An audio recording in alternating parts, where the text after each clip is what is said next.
necessary to establish this program. To address your request, we studied that program, and we looked at previous legislative efforts in California to establish a BBD program in the past, and we reviewed related literature. Based on our findings, our office recommends the establishment of a BDD program, and we also recommend establishing a BDD task force to look at various incentives and various issues that were raised by city departments that should be considered in determining whether we should establish such a program. We also recommend that the city attorney review existing city laws and that they recommend any amendments necessary for implementation.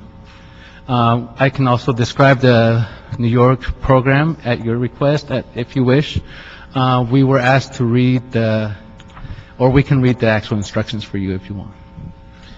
Well, first, with regard to the Oversight Committee, what are you calling it? Advisory Committee or? It's a task force. A task force, okay. Would it be possible to sort of discern which council districts might have areas that would meet this criteria eventually and have representatives from those offices on the task force as well?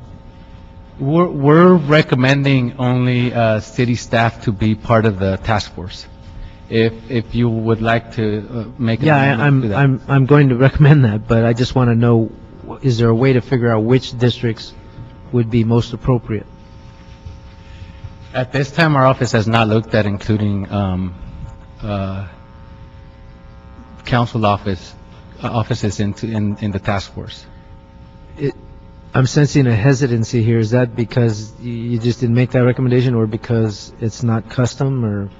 It's possible. We can definitely look into it and include that. Well, it seems to me that the best advocates for the banking development districts would be the council members who have areas that don't have a lot of banks and Right. have a bunch of check cashing institutions. Right. So is there a way that we can figure out the geography and therefore put those council members, Definitely, yes. or have a designee of the council member on the task force? Right. And we do already have a list of, for example, how many banks are in each council district. You can look at it in a variety of ways, but mostly it would be driven by the number of banks in an area. Right. But there might be one council district that could be relatively great, but then they have one little area that just doesn't have any financial institutions. So that would be one recommendation, is to expand the task force to include council members whose districts are likely to be recipients of BDDs later. And we can always change that when the ordinance comes back, if we do better calculations and better definitions. Mr. Parks. I was just wondering, did you say we already have information as to where the banks are located? Yes, sir. Okay. The other thing I was wondering about, when we say the word bank, I mean, we have other terminology, lending institution, a home loan. Are all those under the level of banks, or is there a different criteria? This information was submitted by the CRA, and I believe it's just banking institutions, not including check cashing or any other type of financial. But I think the reason there's check cashing is because there's no banks. I think that follows. I'm just wondering whether there's other terminology that are legitimate financial institutions that do not use the word bank. Like credit union. Like credit unions, for example. This includes credit unions, right? Yes. Yeah. I mean, but those are the things I'm just wondering, when we use the term, are we eliminating legitimate banking institutions or resources that are in the community by using the word bank, or is bank being viewed as all-inclusive of financial institutions? You know, I'm not sure what methodology was used by the CRA, but I believe, for example, in CD7, there are 20 banks. So my conclusion is that they're focusing on, in this one, a piece of information, they're only focusing on traditional banks, not check cashing places or other types of things. I wouldn't think, I would not like to see check cashing as part of it, or, as they say, collateral lending agencies, or what we used to call pawn shops, shouldn't be there. But I'm just want to make sure that we're being Yes. inclusive of financial institutions that are legitimate. Correct. Even though they may not, maybe it's a saving and loan. Right. May not use the word bank, but maybe a savings. Because we used to have a couple home savings and loan or things of that nature that were around, whether they were viewed as banks or not, I don't know. So that's all I want to make sure. Okay, that yes. it's as broad as possible. And if you, and I don't, if you have lists of where they're currently located, we'd certainly like to see that. Yes, I can provide that for you. Why don't you say that? Why have me translate that? Said has a little bit, no, you say it. Said has a little bit of information that only he can say in his academic way, and I would translate it into street talk. Mr. Chair and council members, what I was just sharing with the chair is that the report is based on a listing of those institutions that are chartered either by the state or through the feds, which would include both savings and loans or thrifts or what we normally associate with banks. And then the second category would be credit unions, which have their own chartering requirements, and their deposits are insured by an institution similar to but different than the FDIC. Very good. Thank you. Indeed, high presence of check cashing institutions and pawn shops might be indicative of the need for banks. So we might use that as part of the criteria. In my district, while I have 20 banks, Pacoima has 2, and we have probably 20 check cashing institutions. So I'm not looking. I wouldn't imagine a banking development district encompass an entire council district. I mean, that would be pretty far-fetched, but if necessary, then fine, but I don't anticipate that. I really think it's going to be select communities within council districts that might need banking development support. Mr. Kretz? Yeah, I don't know how expensive this program is, but I'm just wondering whether, whatever the significant costs are, whether CDBG funds or stimulus funds can be used to help us cover those costs. Well, I had some conversations with the people in New York, and they indicated that the costs were basically absorbed within their existing functions already. So there wasn't really any additional program costs that were incurred by them. They actually went and described hour by hour what they do in terms of the application process and the selection process, and it didn't come to a lot in terms of hours. We also do include a recommendation, though, to have the CAO look at any potential costs that we may incur as a consequence of this program. So if there are costs, have we looked at whether there are sources that could cover them, like the ones I mentioned? Not at this time. I think that's something that the CAO would be looking at. Thank you. The beauty of this program is essentially it's about moving money that we already have in deposits. It's just a question of where we deposit. And we might lose a little bit of interest, but we gain an opportunity to improve financial. In fact, we could do better in a small bank as opposed to a large bank. But there's all kinds of ramifications of this. I don't want to get ahead of myself, but I want to thank the CLA for supporting this idea. We have a good model in New York City that we can study, so it's not like we're creating new opportunities here. I do think it's important for us to look at where the enterprise zones are, where the empowerment zones are, obviously where the financial institutions, what kind of financial institutions. If there's a lot of check cashing places in a particular community, it may be indicative of the need for more banks to be visible. And by the way, this is clearly, while we're not trying to target small banks, it sure represents an incentive to small banks to participate in our communities where they otherwise might not have the opportunity to do so. And so we're not just looking at big banks and getting them to put some deposits. In fact, they may not even be interested. But the smaller banks that could rely on first-in deposits to set the course for doing better work in the community, might be very interested in it. So that's the goal. So with that one recommendation, to amend it to have a designee from the council office that are likely to be incorporated into banking development districts to be on the task force.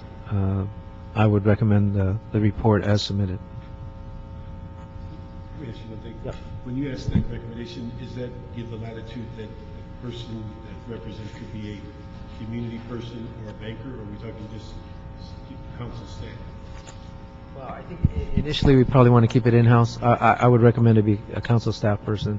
Eventually, when we set up the banking development districts, we probably would want a community representative involved.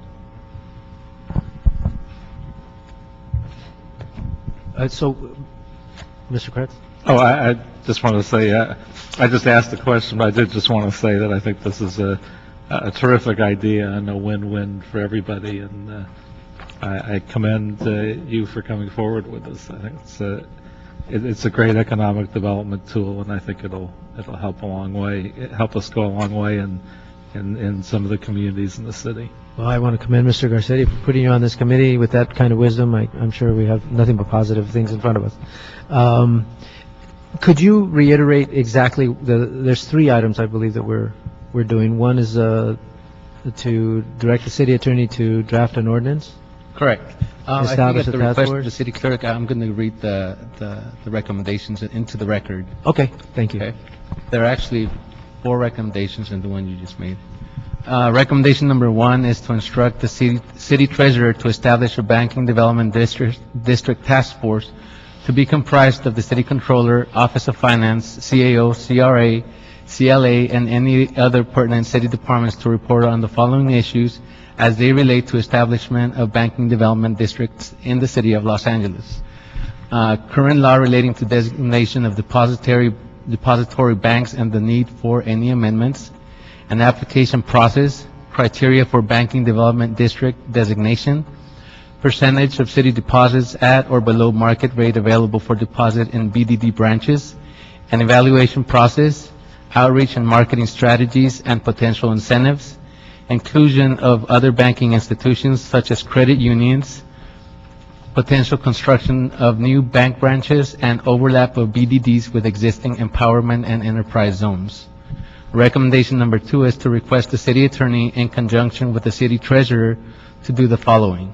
A, prepare and present an ordinance to develop and implement a banking development district program in Los Angeles to encourage the establishment of bank branches in geographic locations where there is a need for banking services. And B, review the existing Los Angeles City Charter, municipal and administrative codes, and recommend amendments necessary to authorize the city to deposit funds at or below market rates into bank branches established in BDDs. Recommendation number 3 is to instruct the CAO to determine and report to the council on any costs associated with the implementation of the BDD program, any loss of revenue associated with the potential tax incentives initially proposed in the motion, and any other cost implications associated with marketing and performance reviews, and to report on the impact of council district discretionary deposits into BDDs. Recommendation number 4 is to instruct the CLA to prepare a resolution to include in the state legislative program support or sponsorship of legislation to establish a BDD program at the state level. Well, thank you very much. And then we did make that one amendment. Before we take a vote on this item, we have 2 speakers. One of Gary Perez from the USC Credit Union, and secondly, Carl Stewart from Water and Power Community Credit Union. There were 2 other speakers who were here but had to leave very quickly. That would be 4C Hogan Rolls from the Community Financial Resource Center, and Paul Hudson of Broadway Federal Bank. Mr. Perez. Good afternoon. My name is Gary Perez. I'm the CEO of the USC Credit Union. We're a nonprofit financial cooperative serving 54,000 members in the South Park and Boyle Heights area. We are, very pleased to be here. We are especially pleased to hear that the committee is considering the addition of credit unions to the Banking Development District program. We understand that the New York program did not include credit unions, and that was our intent. And again, very, very pleased to hear the council's consideration of that. As you know, credit unions have a very long-standing commitment to providing financial services to underserved communities. The USC Credit Union, for instance, serves a disproportionate share of low-income individuals. We serve not just the faculty, staff, students, and alumni of the USC, but also the communities surrounding our two main campuses. We would like to work with the city. We, the larger credit union community, would like to work with the city to continue to expand opportunities for low-income individuals. There are 64 credit unions within the city of Los Angeles proper, including credit unions in the communities of Pacoima, Van Nuys, East Los Angeles, and South Los Angeles. As such, we encourage the city to develop innovative yet effective policies that would bring more services to underserved communities, such as providing incentives for financial institutions that are already established in such areas, or to institutions that provide financial literacy education, institutions that hire and train a local workforce, and institutions that have developed community partnerships. We have worked with the California Credit Union League to compile several recommendations that have been submitted for the committee's consideration. We respectfully request that the city consider these recommendations and request further study of the proposed program elements to ensure that the city's residents are receiving the best financial services possible. Thank you for your consideration. Thank you very much. Carl Stewart. Thank you. Good afternoon to members of the Job and Business Development Committee. And my name is Carl Stewart once again. I'm the CEO of the Water and Power Community Credit Union. Our history goes back 71 years as an affiliate of the original Department of Water and Power, and we're still affiliated with the department. By having that community behind our name, we're allowed to serve, in addition to the employees and retirees of the Department of Water and Power, the greater Los Angeles community also. So it's really great to have that dimension to our credit union. We understand that the New York Banking Development District program is one that is successful and does lend itself that perhaps we can look for from and borrow the portents and most successful elements to that program. We do encourage that Los Angeles needs a program that's reflective of the needs of its constituents and maximizes the city's current resources. We ask that the City Council take the harsh economic reality into consideration and seriously consider creating an innovative menu of requirements for incentives in order for all financial institutions, including credit unions, to be encouraged to participate. We do commend Council Member Alacon and also the City Council for wanting to bring more financial service opportunities to the community, and kindly encourage you to consider recommendations submitted by our trade association, the California Credit Union League. Finally, we encourage the Council to allow credit unions to be a part of the financial success of our communities by including them in the Banking Development District program. Gentlemen, I thank you very much for your time and consideration this afternoon. Where are you located? We're on 1053 Sunset Boulevard, and we have 5 branches throughout the city of Los Angeles. One of our branches is inside the DWP. We have a branch in Montebello, a branch in Westchester. So I'm not sure if that's in your district, Councilman. And we have a branch in the Granada Northridge area, and also a branch in a more economically challenged area that's called Sun Valley. It's relatively close to Pacoima. When you say Sunset Address is your headquarters? Yes, the Sunset Address is our headquarters, correct.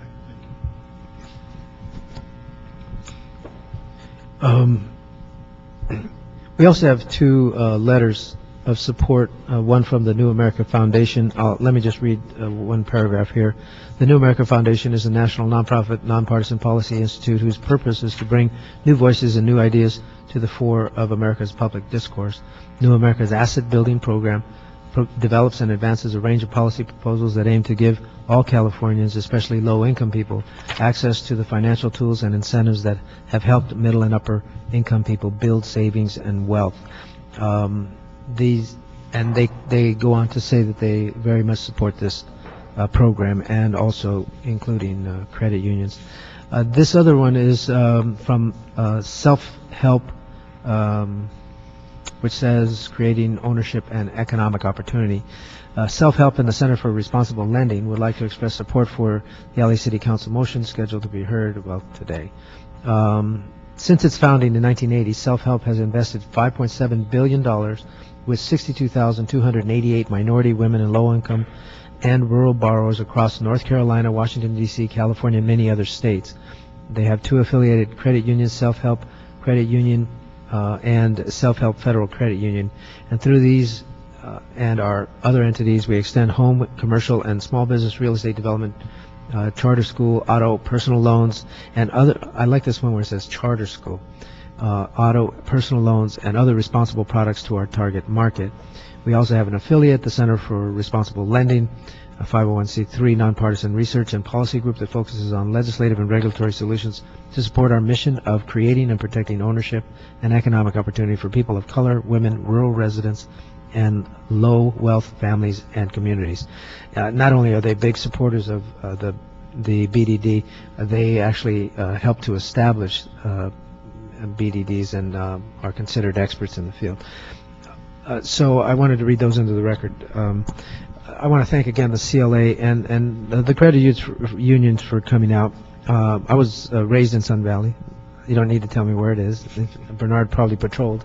Actually, I was born in Sun Valley, believe it or not. You were born in Sun Valley? Yeah, actually, my family lived. I was born at Kaiser Sunset, so technically, but we lived in Sun Valley when I was born. That's where I grew up as a young kid. Was that you?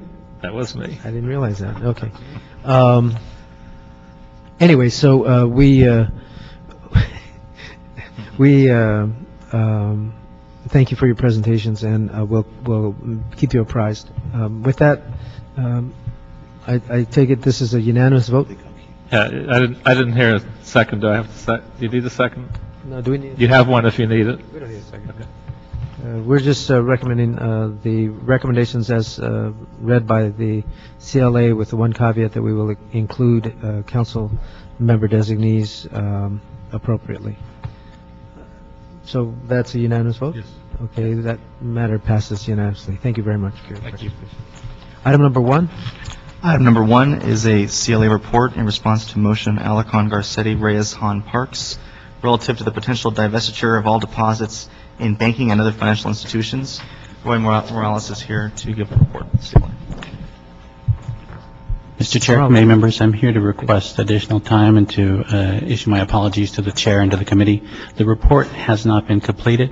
If you'd like, I can describe for you the main components of that report and receive additional guidance, or I can... Please, for the benefit of the members. Okay. What we have before us, originally it was a motion by, as mentioned by, that was introduced by Councilman Alarcon, calling for divestiture from companies that were not cooperating with foreclosure prevention efforts, and it specifically focused on that component.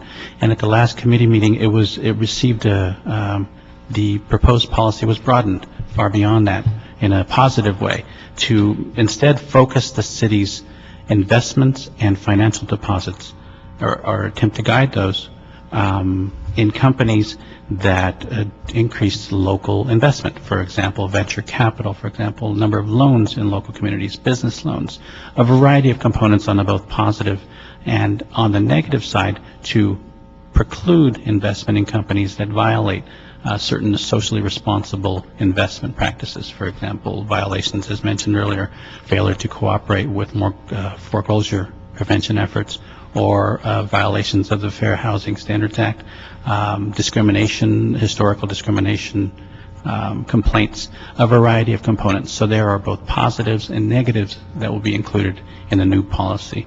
The committee asked us to provide a menu or a checklist to the committee so that you can see some of the criteria that the council will then forward to lacers, to pensions, and to the Department of Water and Power. guiding their investment of the city's pension funds, and also to the city treasurer to guide the deposit of the city's investment portfolios. So what I'd like to do, and what will come before you, and hopefully in the very near future, is a report that gives you that menu, gives you that checklist of certain criteria and specific practices that this council supports and this council does not support to guide those investments. In addition, what I'd like to do and include, and that's another reason we would like additional time, is to go to the departments themselves, that would be Lacer's Pensions and the Treasurer's Office, as well as DWP, to ask them to submit to us a categorization of their current investment practices. We need to see where the money currently is in terms of the broad categories. Real estate, for example, green technology, MBE, WBE, business loans, local investments, which is the key component we're looking at. How much money do you have in businesses or financial institutions that provide a broad array of services for, as I mentioned, venture capital, business loans, real estate loans in the local community. And we're defining the local community at this current point to be the city of Los Angeles. However, that can be broadened to include the county of LA if this committee so chooses. So we'd like to provide you with the two things, the menu, the list for, that you can help to add or delete certain components, and the data that shows our current investment practices and deposit practices. The latter data is important because it will allow us to take a look at what the current situation is and to see if it's out of balance, to see if it needs to focus more in one area or less in another. And that's the report that I'm hoping to complete in the very near future and submit to you. Okay, again, thank you, Roy. The foreclosure crisis has brought to light many practices in banking institutions that are questionable, to say the least. I think the entire country is looking at the banking industry and trying to sort out what is the next generation going to be like. And we have a Community Reinvestment Act, a federal Community Reinvestment Act that dictates certain community reinvestment desires from the federal government's perspective. And so this really is an effort to establish a sort of community reinvestment program on a municipal level. And I'm not aware of any other communities developing a program specific like this, although I'm sure that many communities have developed strategies. In fact, I know the city has negotiated strategies for deposits and also implemented some socially responsible policies from our perspective. The problem is that banking institutions, as other profit entities, are required to make a priority their investors in the sense that large decisions have to be made, and even small for that matter, have to be made with the interests of the investor in mind. Unless we require certain standards, then there's no way for them to go back to their investors and say, we had to do this because that's the only way we could play the game. Then they will merely meet the federal Community Reinvestment Act standards, which I believe are very weak.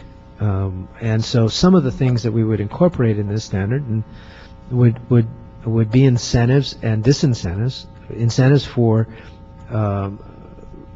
what I would consider to be, and what the City Council would decide to be, socially responsible actions that benefit the City of Los Angeles as a whole, and disincentives for bad actions. So one specific measure might be the extent to which banking institutions are reducing principal on foreclosures. This is an article that just came up in the newspaper, I think it was last week, where some banking institutions are beginning to provide principal reductions on foreclosed properties. But it is a very slow process. If we incorporated that as one of our criteria, theoretically it could incent banks to participate more aggressively in reducing principal. I just came back from Washington, D.C., where we had many discussions about the foreclosure crisis that Los Angeles is, in many ways, ground zero on. And principal reduction is a key item that is going to be discussed in the iteration of the new federal policies. But I would also like to the extent possible, one of the reasons the banks aren't giving principal reduction is that they're using those accounts receivable to uphold their reserves as they stand against their reserve requirements with the federal government, which is sort of a sham because houses that might have a debt of a principal balance of $500,000 might be very well valued at $300,000 on the market. So for them to be able to take that extra $200,000 and list it as part of the reserves, it's very much a house of cards that could have a devastating effect if we were to experience another economic crisis. Indeed, it is very similar to exactly what happened in the foreclosure crisis, where paper was used to replace real money as a credit tool or a collateral, and it was non-existent. And that's exactly what banks are continuing to do in the foreclosure crisis. So so I just wanted to mention to the committee members, I'm fine with having the report coming back. I think we discussed 30 days. 30 days. For 30 days. And the report. To give Mr. Morales the greater opportunity to explore what other communities are doing, and also, but I wanted the committee members to understand that where I want to go with this is to establish essentially a community reinvestment program from a municipal government that would be a model for the nation, and we are uniquely positioned to do that because of our $25 billion in our portfolio, investment portfolio, whereas small cities can't have that kind of impact, and it's not likely that they could sway large banking institutions with small deposits. So we have the ability, I think, to drive greater social responsibility and connectedness to not only if we're taking taxpayer money, it is our responsibility to make that taxpayer money work for the good of our society. If we are just giving it to banks that are foreclosing on people without regard to renegotiating their policy, their loans, and other examples, you said, for example, small business investment, small home loans, first-time home buyer assistance programs, all those, whatever criteria we come up with, even ATMs. Do they have ATMs in communities? If we measure them, then we can more effectively use taxpayer-driven economies in our portfolios to create banking institutions that are not only financially sound, but they are actually contributing to the local community in ways that they otherwise would not have. So that's the goal here. It's sort of, we're trying to move in recognition of the economic crisis that we're experiencing. It's an effort to move in a direction that creates more social responsibility as we support institutions that are profitable. And of course, we want them to be profitable, otherwise they wouldn't be able to contribute social benefits. So aside from that, I'm fine with the 30 days. Mr. Parks, did you have any comments? I just had one thing is that, and I think it's good to think about the criteria, but I think we need to go back. I mean, we've had several flurries in deciding case by case and see how many of those can be included as a criteria rather than you go back and say DeFarge is the big thing this week, right, or that. But something that kind of generically puts it in there that says, here's a criteria that you must, abide by or assess that kind of includes what we've done in the past. And the other one I'd like to see is that we can't ignore those who have participated in corrupt activities, because we know in the city of LA we have at least 2 lawsuits that's dealing with the insurance issue of bonding and people basically purposely lowering our bond rating for us to buy insurance that was needless funds that we had to expend, and we have what was it? The other one that deals with the can't think of the term now, but was dealing with some other investment that we were dealing with. Derivatives that we were dealing with. So we need to have something that also, and I think it has to be in a way that you can't let banks off the hook that say, well, that was the bank in Carolina that did that, not the bank in Los Angeles. I think they're kind of a grouping there that you deal with. But I think those are the things I'd like to see. Is the criteria would be important, because then it helps the investor, in behalf of the city, have some guidelines, and we're not dealing with a case by case that, it's this country this time, or it's this issue that time. It gives them basically a number of things to pick from and understand where the city council is on those. We can incorporate that. In fact, the report will be defining substantial social injury criteria and substantial social benefit criteria for both depositors and for investments. I also would envision, in addition to, I also would envision criteria that is firm.